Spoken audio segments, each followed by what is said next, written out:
It's a plane long identified with Washington State, and no, it's not made by Boeing. Today marks the last combat mission of a legend. King 5's aviation specialist Glenn Farley with a story about Prowlers. That's new at 6:30.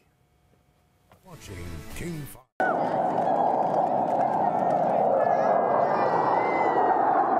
In combat, they're often the first planes into the fight, designed to jam enemy radar defenses and confound weapons that would harm Americans, like surface-to-air missiles.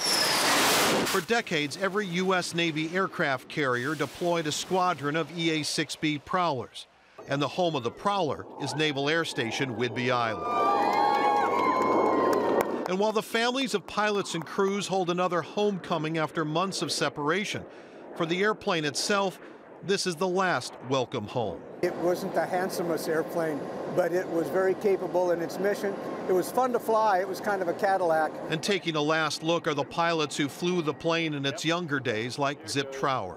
He would later spend a career as a pilot for Alaska Airlines. I thought I'd come up and see some of the people that were old-timers and people that are flying this now. They're too young. The Prowler first took off in the waning days of Vietnam. I showed up at Whidbey in 1976. I joined this squadron in 1977. Ken Kretsch went from being a young pilot in VAQ-134 to the commanding officer of another squadron. This return here is the last operational aircraft carrier deployment of the EA-6B. Commanding Officer Christopher Jason is welcomed by his kids, perhaps the next generation of naval aviators.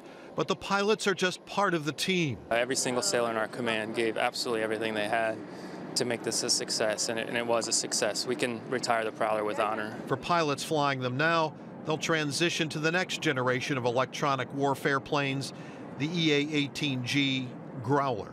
So what happens next? Well, some of these planes next summer will head off to the deserts for storage. Others will go to museums. A 40-year-plus history drawing to a close. On Whidbey Island, Glenn Farley, King 5 News.